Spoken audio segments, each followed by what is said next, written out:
नमस्कार दोस्तों, मैं हूं आशा करता हूं सब बढ़िया होंगे और बेहतरीन होंगे। तो मेरे भाई जैसा कि हम जानते हैं कि जो एसएससी का कैलेंडर है वो कुछ दिन पहले आ चुका है, आप सबने देखा भी होगा। बट मेरे भाई थोड़ा सा मैं डिले इसलिए हूं क्योंकि मैं डिले नहीं हूं मेरे भाई। मैं कोई भी चीज़ चाहता हूं अगर मेरी भाई बहन को बताना है थोड़ा अच्छे से कुछ टिप्स के साथ बताऊंगा कि आपको कैसे करना है। कि अगर आप कोई भी चीज़ को सिलेक्टेड होना चाहते हैं, कोई भी आप एग्जाम क्रैक करना चाहते हैं, एक सीट अपनी पक्की करना चाहते हैं, तो उसमें क्या चीज़ों को आपको देखना होगा।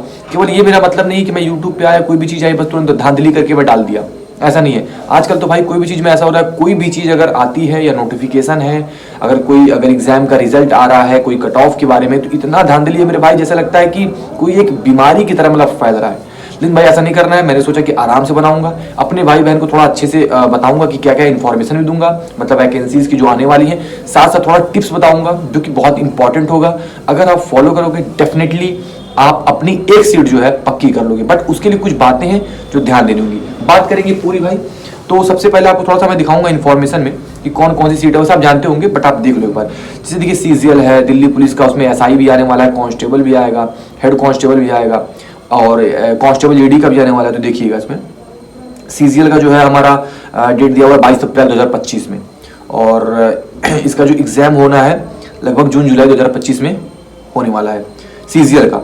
और मेरे भाई जैसे सबसे बेस्ट जो बताऊँ आपको, जो दिल्ली पुलिस का सब इंस्पेक्टर का आने वाला है, ये आपका जो भाई 16 मई को 2025 को डेट आपका प्रस्तावित की गई है, और इसका जो एग्जाम है जुलाई अगस्त में होगा 2025 में। तो अभी टाइम है मेरे भाई, लगभग 7-8 महीने का टाइम है। आपको बताऊंगा पूरी स्ट्रेटजी क्या करनी होगी, बस आपको थोड़ा सा एक इन्फॉर्मेशन हल्का हल्का जो देता हूँ। बाकी देखिए इसमें एमटीएस का है, स्टेनोग्राफर का है, जूनियर इंजीनियर का है, सिविल मैकेनिकल इलेक्ट्रिकल का है, और इसमें देखिए और Delhi police constable male female दोनों आने वाला है। तो मेरे भाई बहन सबसे मैं कह रहा हूँ अच्छे से लगना होगा, जो मैं टिप्स अभी बताने वाला हूँ आगे अच्छे से समझना और वर्क करना। डेफिनेटली एक सीट पक्की कर लोगे मेरे भाई। तो देखिए, तो इसका जो एग्जाम है दिल्ली पुलिस कांस्टेबल का मेल फीमेल 2 सितंबर से मतलब इसका तो स्टार्ट होगा, मतलब एप्लीकेशन फॉर्म वगैरह 2 सितंबर 2025 से। और इसका जो एग्जाम है नवंबर दिसंबर लास्ट में जाएगा अगले साल। लगभग आपके पास 1 साल अभी है भाई, अच्छे से पढ़ लो, 100% क्रैक कर लोगे मेरे भाई। अब देखिए इसके बाद भाई दिल्ली पुलिस में कांस्टेबल ड्राइवर का भी आएगा मेल के लिए। इसका लगभग 19 सितंबर 2025 को आएगा, और इसका भी एग्जाम नवंबर दिसंबर 2025, 1 साल का समय इसमें भी है। हेड कांस्टेबल मिनिस्ट्रियल का भी है दिल्ली पुलिस का, ये भी आपका 7 अक्टूबर 2025 को फॉर्म आएगी, और भाई 2025 में या फिर जनवरी 26 में आपका एग्जाम होगा इसका। तो इस तरीके से और भी बहुत सारी है, जैसे कांस्टेबल जीडी का है, इसमें सीएपीएफ है और एनआईए है, एसएसएफ है। तो ये मतलब जीडी का है, ये 11 नवंबर 2025 में आएगा फॉर्म वगैरह जो है इसका, और जो एग्जाम होगा मार्च अप्रैल 2026 में। अभी आपके पास 1.5 साल का लगभग समय है। तो मेरे भाई बहुत सारी वैकेंसीज हैं, बेस्ट है। जो सबसे बेस्ट अभी टारगेट जो करने वाली मैं आपको बता दूं, दिल्ली पुलिस एसआई का है, Delhi police constable male female है, ड्राइवर का भी है दिल्ली पुलिस में, और मेरे भाई कांस्टेबल जीडी भी है, सीजीएल भी है, सीएचएसएल भी है, एमटीएस भी, बहुत सारी चीज़ें हैं जो आपको अपना एक एम होता है, टारगेट होता है, कि पैशन होता है। तो भाई उसके अकॉर्डिंग आप फोकस करो। अब देखिए सबसे इंपॉर्टेंट चीज़ है कि वैकेंसीज तो बहुत सारी आ रही हैं, मतलब अपॉर्चुनिटीज़ आ रही हैं।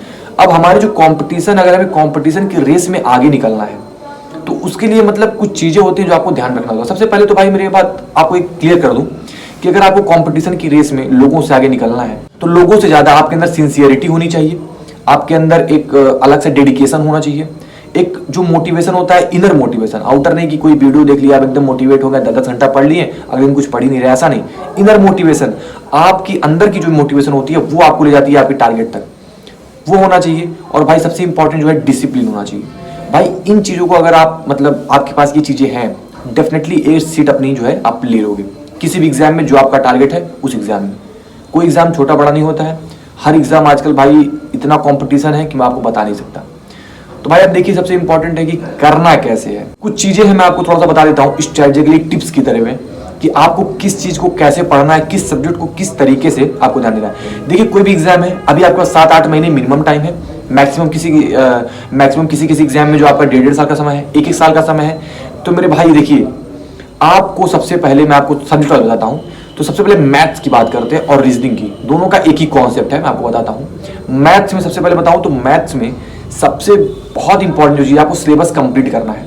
सिलेबस कंप्लीट करने के साथ साथ जो आपके कॉन्सेप्ट्स हैं उस कॉन्सेप्ट पे आपको इतनी अच्छी पकड़ होनी चाहिए। बट आपको मैथ में जो जैसे बिगिनर होते हैं तो कोई बात नहीं है, बट आप थोड़ा थोड़ा जब जैसे इंप्रूवमेंट करने लगोगे, थोड़ा थोड़ा आप लगाने लगोगे क्वेश्चंस को, जैसे चैप्टर को समझने लगोगे, तो आपके अंदर एक खुद चीज़ें आ जाएंगी। तो सबसे इंपॉर्टेंट चीज इसमें ये है मैथ में, आप कभी भी फॉर्मूला जैसे फॉर्मूला बेस पे मतलब मत रटा कीजिए चीजों को कि मतलब ये क्वेश्चन है तो इस फॉर्मूले पे लगेगा तो फॉर्मूला रट लिया और उसी पे लगा रहे हैं एकदम भाई फॉर्मूला रख के लगा रहे हैं। तो भाई ये एक क्लास 10-12 तक चलता है मतलब फॉर्मूला बेस। बट भाई अब आप कंपटीशन की तैयारी करो, अगर आप फॉर्मूले पे लगाओगे, फॉर्मूला जरूरी है आप जानो, बट उसका एक कॉन्सेप्ट होता है, कॉन्सेप्ट समझ जाओगे ना तो बिना फॉर्मूला के मेरे भाई इतना इजी होगा, टाइम कंज्यूम नहीं होगा। आपको मैथ में सबसे इंपॉर्टेंट चीज यही है कि आपको टाइम को बचाना है। क्वेश्चन लगाना, देखिए एक बात है कि आपको 10 क्वेश्चन दे दिया गया आप 1 घंटे में लगा रहे हो, आपको 10 क्वेश्चन दे दिया गया आप 10 मिनट में लगा रहे हो, तो आपका 10 मिनट वाला जो चीज है वो आपका बेस्ट होगा। तो मैथ में सबसे इंपॉर्टेंट चीज यही है मेरे भाई कि आप लगाने को तो लगा लोगे, बट आपको थोड़ा सा टाइमिंग को जो है अपना थोड़ा सा ध्यान में रखते हुए बचा के चलना है। ये नहीं कि मतलब अब टाइम 10 क्वेश्चन में 1 घंटा लगा दे रहे हैं, अगला बंदा जो है वो 10 क्वेश्चन 10 मिनट में लगा दे रहा है, 5 मिनट में लगा दे रहा है। तो आपको टाइमिंग को है थोड़ा फास्ट करना है, और टाइम फास्ट करने के लिए आपको जो कॉन्सेप्ट है अच्छे से समझना पड़ेगा, उसके बेसिक को समझना पड़ेगा। और मेरे भाई बेसिक के साथ साथ अगर आप टाइम सही करना चाहते हो तो बहुत जो मोस्ट इंपॉर्टेंट चीज है जो मैंने भी किया था और जो मैं चीजें किया वही बता रहा हूँ, मैं कॉन्सेप्ट पे ही ध्यान देता हूँ भाई। आपको साथ साथ कैलकुलेशन करना पड़ेगा। अगर आप कैलकुलेशन पे ध्यान दे दिए और साथ साथ आपको कॉन्सेप्ट मजबूत है तो मेरे भाई आप यकीन मारो कि आप मैथ्स के जो क्वेश्चंस हैं बहुत फास्ट लगा पाओगे, और यही जो चीज है आपकी हेल्प करेगी एग्जाम को क्रैक करने में। दूसरा चीज है मेरे भाई रीजनिंग का। रीजनिंग में क्या है मेरे भाई, जैसे कि आपको बहुत ज्यादा कुछ होता नहीं है, बहुत इजी चैप्टर, कुछ ही चैप्टर्स ऐसे हैं जिसमें थोड़ा सा कॉन्सेप्ट है, हल्का सा समझना होगा, जैसे कि फिगर काउंटिंग वगैरह हो गया, थोड़ा सा कॉन्सेप्ट है, अगर आप उसको कॉन्सेप्ट को समझ लोगे तो फिगर काउंटिंग आपके लिए ईजी हो जाएगी। और थोड़ा सा डाइस वगैरह है तो थोड़ा बहुत है, बाकी सब चीजें ईजी हैं। तो भाई अगर इस चीज के लिए आपको सबसे ज्यादा जो नीड है रीजनिंग के लिए प्रैक्टिस है। रीजनिंग के लिए कोई चीज नहीं चाहिए आपको, केवल प्रैक्टिस चाहिए। अगर आप दिन भर में केवल 1 से 1.5 घंटा रीजनिंग को दोगे ना तो भाई आप सबसे स्ट्रॉन्ग रीजनिंग ही कर पाओगे। तो भाई ये मेरा मैथ्स और रीजनिंग हो गया। अब हम बात करेंगे हिंदी में। तो हिंदी में देखिए जैसे क्या करना होता है ना मेरे भाई, हिंदी में जो सिलेबस होता है, हर एग्जाम का अलग अलग सिलेबस है, सिलेबस को अच्छे से देखिए, सिलेबस को नोट डाउन कर लिया कीजिए, सारे मतलब सब्जेक्ट का सिलेबस को नोट डाउन करके उसको साथ में लेके पढ़ा कीजिए।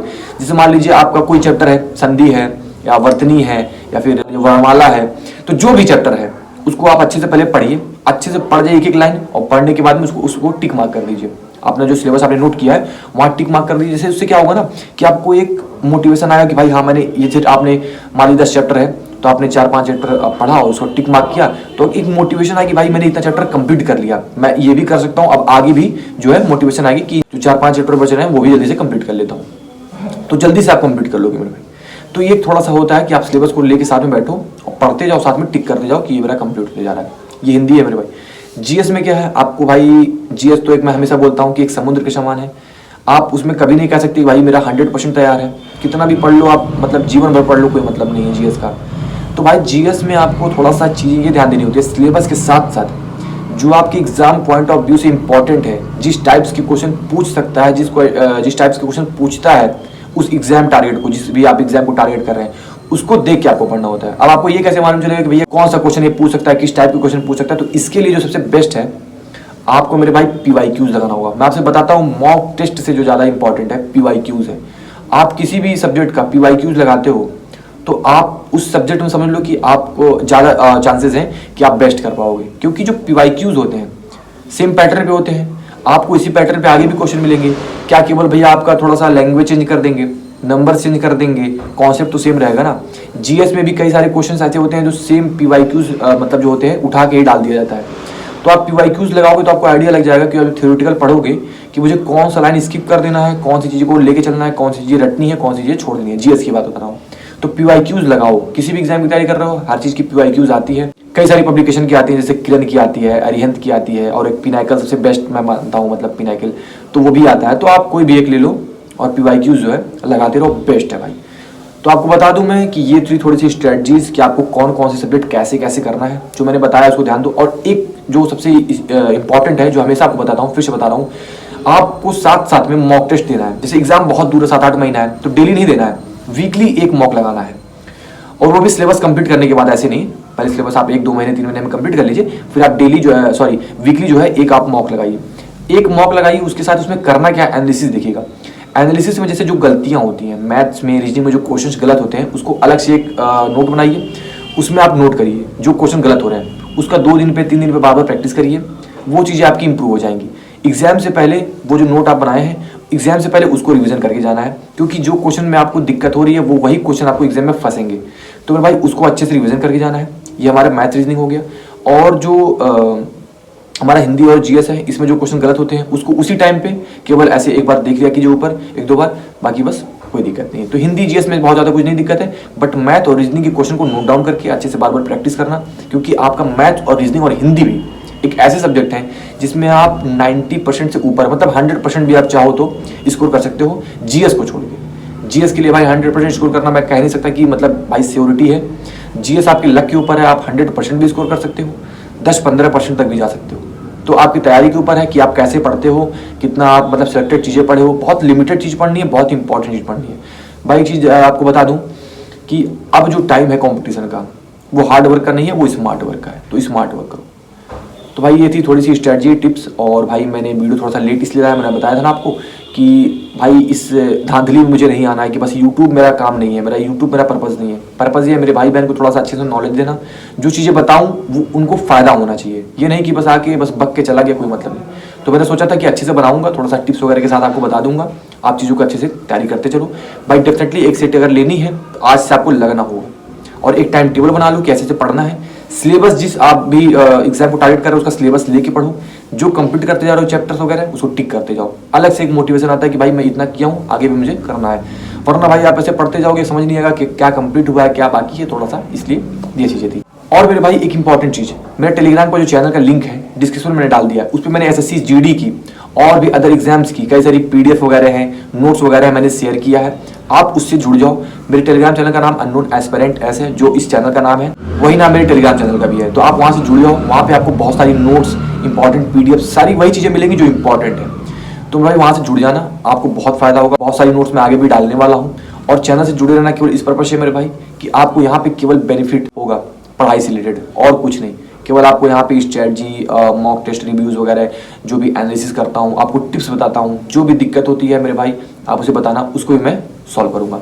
तो भाई कोई भी इशू होती है आप टेलीग्राम पे मैसेज कर देना, या फिर इस वीडियो को कमेंट बता देना। डेफिनेटली मैं आपके प्रॉब्लम को सॉल्व करके उसका जो बेस्ट सॉल्यूशन होगा वो बताऊँगा भाई।